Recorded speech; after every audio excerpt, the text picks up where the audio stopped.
Hi, today it will be a nice video because I will talk about one of the most interesting Sony interviews I ever read, because it gives you a lot of insights about their decision making in the past 15 years of the photography industry. Nikkei Business had a chat with Sony manager Ishizuka, and he told us the whole story about the E-mount system and how it came to be. And everything started with the Konica Minolta acquisition of the Alpha system back in 2006.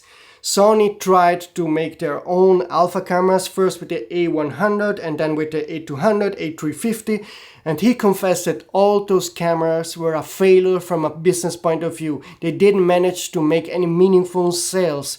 They even tried to go full frame with the A900, and he said even that camera didn't sell well. So after 3 years of releasing A-mount cameras that didn't sell well, in 2009 they tried a new way. They tried to make it very innovative using the famous translucent technology, where they replaced the moving prisma with a fixed translucent layer that would allow to have an electronic viewfinder, and having that fixed translucent mirror had two downsides. First, there was a cost in dynamic range, and there was also a cost in terms of higher noise and less photons on the sensor. But there was also a problem with the electronic viewfinder, which was very low resolution, very slow, and nobody really liked it. So he confessed that they really tried hard to make A-mount system successful, but they didn't manage it. They were always writing red numbers. And then we move to another part that is extremely interesting. In 2007, the Micro Four Thirds camp asked Sony to join the Micro Four Thirds system.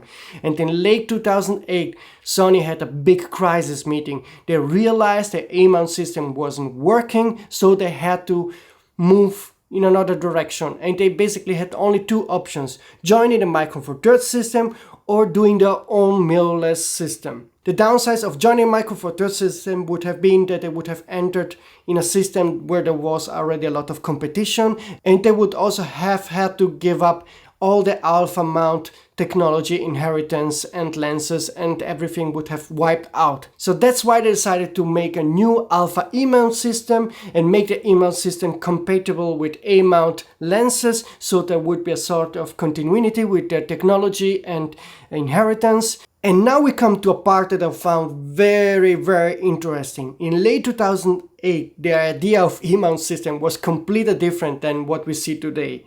In their mind, the E-mount system, the goal of the E-mount system was to create very compact cameras that you can fit in a pocket with a couple of compact lenses, and that's it. They had no plan to create a whole system of lenses and professional lenses for that camera. They had actually no plan to go full frame with the E-mount camera.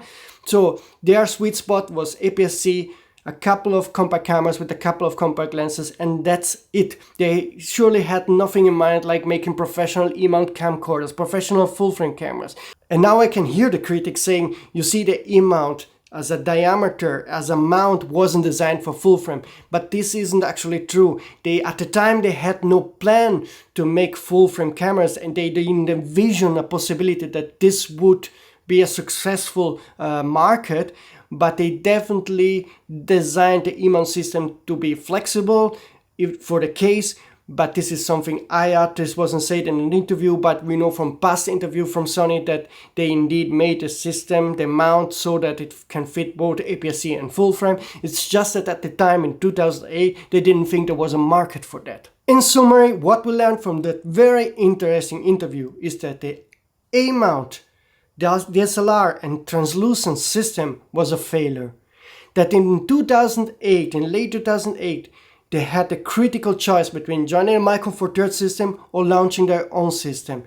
And also we learned that they actually didn't have that very big plan about the E-mount system. They only did it with the idea to make some kind of compact mirrorless camera system with a couple of lenses. In retrospect, it's clear that they took the best decision ever in late 2008 to create their own E-mount system. They were the first to launch a professional APS-C and after that full-frame mirrorless camera, and this allowed them to become number one in the mirrorless world as they are today. What you learn from that is that often a success can be quite casual. I mean, they took the right decision, but they could have also joined a Micro Four Thirds system or maybe took another path with the mirrorless system.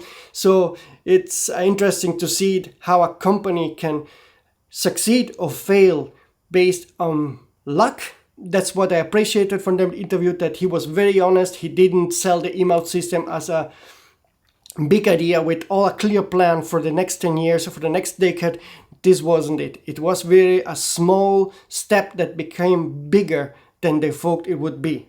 I also would have found it interesting to hear from Mr. Ishizuka what he thinks about the future of the emote system from now on.